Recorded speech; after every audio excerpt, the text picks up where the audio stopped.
చాలామంది మాట్లాడుతూ బాబాసాహెబ్ అంబేద్కర్ గారు భారత రాజ్యాంగ నిర్మాత భారత రాజ్యాంగ నిర్మాత భారత రాజ్యాంగ నిర్మాత అని అంటారు. బయట అంబేద్కర్ గారు ఏ నాయకుడు అంటారు? ఎవరి నాయకుడు అంటారు? దళిత నాయకుడు అని అంటారు. అయితే బాబాసాహెబ్ అంబేద్కర్ గారు ఒక మాట చాలా ప్రగాఢంగా నమ్ముతారు. ఏంటంటే, when a person educates selfly, when a person is educate selfly, is educate others అంటారు. అదే మాట బుద్ధుడు ఏమంటాడు అంటే, చరత విక్కవే చారికం బహుజన హితాయ బహుజన సుఖాయ లోకాను కంపాయ అత్తాను హితాయ ఆది కళ్యాణ మధ్య కళ్యాణ అంత కళ్యాణ అత్త దీపోభవ అంటాడు. పాలి భాషలో దాని అర్థమైంది అంటే, అత్త దీపోభవ, తనను తాను జ్ఞానజ్యోతిగా వెలిగించుకున్న వాడు చీకటిని పారదోలుతాడు తప్ప వాడే చీకట్లో ఉండి చీకటిని ఎట్లా పారదోలుతాడు అని అంటాడు. అందుకే మనం ఎడ్యుకేట్ కావాలా. ఎడ్యుకేట్ కావాలంటే ఏం జరగాల? ఇందాక అన్న మాట్లాడుతూ చెప్తుండు, ప్రోగ్రామ్ ఇవ్వాలి, వాళ్ళ కార్యక్రమం ఇవ్వాలి. బాబాసాహెబ్ అంబేద్కర్ గారి గురించి నిరంతరం మాట్లాడుకునేటువంటి ఆలోచన యొక్క శక్తిని రగిలించాలా. మరి ఎట్లా? ఏప్రిల్ 14 మాత్రమే చాలా మందికి గుర్తుంటుంది, డిసెంబర్ 6 చాలా మందికి తెలియదు మన సమాజం. ఇందాక గౌడ్ సాబ్ మాట్లాడుతూ నాకు తెలిసి బీసీలు చాలా మంది వచ్చింది అనుకుంటారు. ఎంతమంది ఒకసారి చేయలేకపోరు. Very good, super, very good. ఎందుకంటే ఇది బీసీలు జరపాల్సిన కార్యక్రమం, ఎస్సీలు జరపాల్సిన కార్యక్రమం కాదు. బాబాసాహెబ్ మనకు 15% ఇచ్చిండు, వాళ్ళకి 27% ఇచ్చిండు, అందరికంటే ఎక్కించిండు కాబట్టి వాళ్ళు చేయాలి. నిజం ఇది, ఏదో రోజు అది జరుగుతుంది. అయితే బాబాసాహెబ్ అంబేద్కర్ అనేటువంటి వ్యక్తి కేవలం దళిత నాయకుడు అని ఈ దేశంలో ముద్ర వేసిండ్రు. ఈరోజు ఎకనామికల్లీ వీకర్ సెక్షన్ అనేటువంటి ఒక సర్టిఫికేట్ తీసుకుంటున్నారు. ఈ డబ్ల్యూఎస్, ఎకనామికల్లీ వీకర్ సెక్షన్. అంతకుముందు ఎకనామికల్లీ బ్యాక్వర్డ్ క్లాస్, ఈబీఎస్ అని ఉండేది. అయితే ఈ ఎకనామికల్లీ వీకర్ సెక్షన్ 10% రిజర్వేషన్ తీసుకుంటున్న వాళ్ళలో ఎవరుంటారో తెలుసా మనకి? చెప్తారా ఎవరైనా? ఓసీలు. ఓసీ అంటే అప్పర్ క్లాస్. ఎఫ్సీలు అంటే ఫార్వర్డ్ క్లాస్. ఎస్సీ అంటే షెడ్యూల్ క్యాస్ట్ కాదు. ఎస్సీ అంటే షెడ్యూల్ క్యాస్ట్ కాదు. మనం కూడా బాబాసాహెబ్ అంబేద్కర్ గారి మీద ఎంతో ప్రేమ ఉన్నా, బాబాసాహెబ్ అంబేద్కర్ గారి కోసం ప్రాణం ఇచ్చేంత అన్నీ ఉన్నా, మనం కూడా భారత రాజ్యాంగాన్ని తీసి చదవలేదు. భారత రాజ్యాంగం యొక్క భాషలో షెడ్యూల్ క్లాజ్ ఎవరైతే ఈ రాష్ట్రంలో ఉన్నటువంటి మాలామాదిగలు అంటరాని తనను అనుభవిస్తూ దౌర్భాగ్యమైన జీవితాలు అనుభవిస్తున్నారో వాళ్ళని ఈ తెలుగు నేల పైన మాలామాదిగా పిలుస్తున్న ఆ జాతిని తీసుకుపోయి షెడ్యూల్ క్లాజ్లో చేర్చిండ్రు. అదే మీరు తమిళనాడుకి వెళ్తే మంగళి కులస్తులు ఎవరైతే ఉన్నారో వాళ్ళు అన్టచబిలిటీ అనుభవిస్తున్నారు కాబట్టి వాళ్ళని షెడ్యూల్ క్లాజ్లో చేర్చిండ్రు. ఇక్కడ షెడ్యూల్ క్లాజ్ ఉన్నవారు ఎవరు? మాలామాదిగలు, అవునా? మరి అక్కడ తమిళనాడులో మంగళి కులస్తులు చేస్తారు. దాని నుంచి ఇంకొంచెం పక్కకు పోతే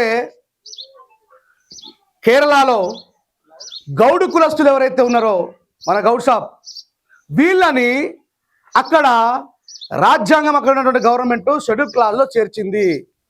ఇక్కడ మాలామాదిగలు ఎస్సీలు అయితే, తమిళనాడులో మంగళి వాళ్ళు ఎస్సీలు అయితే, కేరళలో గౌండ్లు ఎస్సీలు. ఇట్లా ఈ భారతదేశంలో ఉన్నటువంటి చాలా రాష్ట్రాలలో ఎస్సీలు ఎస్టీలుగా పిలువబడుతున్నటువంటి కులస్తులు డిఫరెంట్ ప్లేసెస్లో మారుతూ ఉంటారు. ఇక్కడ ఎస్టీలు బంజారాస్, లంబడోళ్ళు ఎస్టీలు షెడ్యూల్ ట్రైబ్స్ కదా. మరి అదే షెడ్యూల్ ట్రైబ్ వాళ్ళు రాజస్థాన్ పోతే రాజపుతులు. అంటే బాబాసాహెబ్ అంబేద్కర్ గారు రాసిన రాజ్యాంగాన్ని చదవకుండా మనము బోధిస్తున్నాం.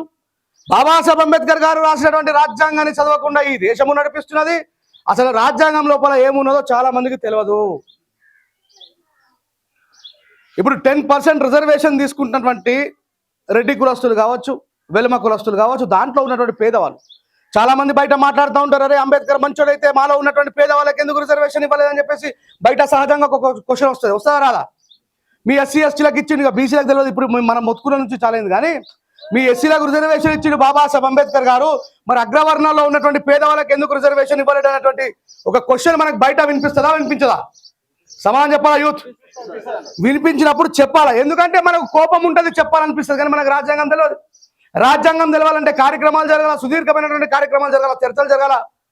మనం కూడా మీటింగ్లు పెట్టుకోవాలా, వినాలా, వినేంత ఓపిక ఉండాలా. 4:30కి లేచి వచ్చినా నేను మా ఇంటికి వెళ్ళి మీ ఊరికి రావాలి. 4:30కి లేచి వచ్చినా నేను. హైదరాబాద్కి 250 కిలోమీటర్ల దూరంలో ఉన్నా నేను. ఎందుకోసం వచ్చినా? ఏమయ్యా మహేష్ ఉన్నావా? మీరు ఇచ్చే డబ్బుల కోసం రాలే, మీరు ఇచ్చే డబ్బుల కోసం రాలే. నేను కూడా ఏసీలో కూర్చొని పాటలు రాసుకుంటే లక్షలు సంపాదించవచ్చు. కానీ ఎందుకోసం వచ్చినా? ఇక్కడ నా జాతి ఉన్నది. బాబాసాహెబ్ అంబేద్కర్ గారి యొక్క ఆలోచన. జాతి అంటే మళ్ళీ భారత జాతి, దాంట్లో మాలామాదిగోదే జాతి అనుకోదు. ఏమో మొత్తం కన్ఫ్యూజ్ చేసి పెట్టి పారేసిండు. మనకంటే ముందున్నటువంటి వాళ్ళు సరిగ్గా తెలియక చదవక దళిత జాతి ఆనిముత్యం బాబాసాహెబ్ అంబేద్కర్, దళితుల ఆరాధ్య దైవం బాబాసాహెబ్ అంబేద్కర్ అని చెప్పి బాబాసాహెబ్ అంబేద్కర్ని ఒక పంజరంలో బంధించారు. మనం ఏం చేయాలంటే, అందుకే చెప్పిన first a person educate is selfly. ఎవరు నేర్పియాలి మనకు? ఒక విద్యార్థి చదువుకుంటేనే కదా గురువుగా మారేది, గురువు అయితేనే కదా నేర్పేది. మరి మనం ఎప్పుడైనా అంబేద్కర్ గారి పుస్తకాలు పట్టి చదివినామా? మహాత్మా జ్యోతిబా ఫులే లేకపోతే, ఆయన ఒకవేళ విద్యాలయాలు స్థాపించకపోతే బాబాసాహెబ్ అంబేద్కర్ గారి తండ్రి అయినటువంటి భీమ్రావు రామ్జీ సక్పాల్ వారు చదువుకునేవారు కాదు. అంటే మహాత్మా జ్యోతిబా ఫులే ఒక బీసీ కులస్తుడిగా ఉన్న ఆయన ఈ దేశంలో ఉన్నటువంటి పీడిత ప్రజలందరికీ చదువు లేకపోవడం వల్లనే వీళ్ళు ప్రశ్నించడం మానేశారు. చదువు లేకపోవడం వల్లనే సత్యానికి అసత్యానికి అబద్ధానికి నిజానికి మధ్య ఉన్నటువంటి వ్యత్యాసం ఏంటో తెలుస్తలేదని, ఈ యొక్క విద్యను మనకు అందించగలిగితే మిగతా అన్ని కూడా వాళ్ళే సాధించుకుంటారని బాబాసాహెబ్ అంబేద్కర్ గారి యొక్క తండ్రి గారు మహాత్మా జ్యోతిబా ఫులే స్థాపించినటువంటి స్కూళ్ళలో చదువుకుని, బాబాసాహెబ్ అంబేద్కర్ గారికి చిన్నప్పటి నుంచి ప్రతిసారి మహాత్మా జ్యోతిబా ఫులేనే బాబాసాహెబ్ అంబేద్కర్ గారి తండ్రి అయినటువంటి రామ్జీ సక్పాల్ గారు చెప్తారు, బిడ్డ మన సామాజిక వర్గాలన్నీ కూడా అన్ని వెనుకబడడానికి గల కారణం అవిద్య మాత్రమే. అందుకే ఆ విద్యని జ్ఞానార్జన ఒక దాహంగా తీసుకొని దాన్ని చదువుతూ ఉండాలన్నారు. డిగ్రీ చదువుకునే వాళ్ళు ఎంతమంది ఉన్నారో చేయలేకపోండి సభలో.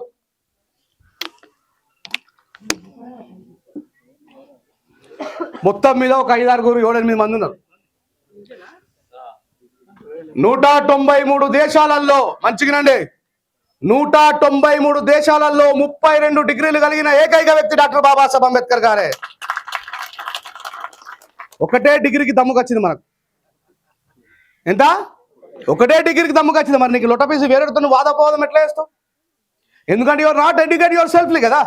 నువ్వు డిగ్రీకి అయిపోయినది, నువ్వు గింతే, నువ్వు బండవు కొండతో ఎట్లా పోరాటం చేస్తావు అంటారా? బాబాసాహెబ్ అంబేద్కర్ గారి ముందర మాట్లాడడానికి గాంధీ గారు కానీ, నెహ్రూ కానీ, లాలా లజపతి రాయ్ కానీ ఎవరైనా ఎందుకు భయపడ్డారు? బాబాసాహెబ్ అంబేద్కర్ గారు ఒక రాజకీయ నాయకుడు కొడుక? బాబాసాహెబ్ అంబేద్కర్ గారు ఒక వ్యాపారవేత్త కొడుక? బాబాసాహెబ్ అంబేద్కర్ ఒక భూస్వామి కొడుక? బాబాసాహెబ్ అంబేద్కర్ కోటీశ్వరుడా?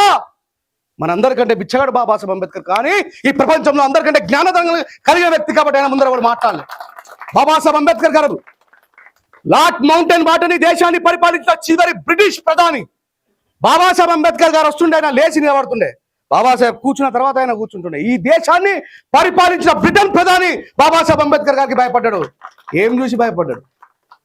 మన లెక్క ఒక్క డిగ్రీ కదా, 32 డిగ్రీలు ఉన్నాయి కాబట్టి, 3 PhDలు ఉన్నాయి కాబట్టి బాబాసాహెబ్ అంబేద్కర్ గారు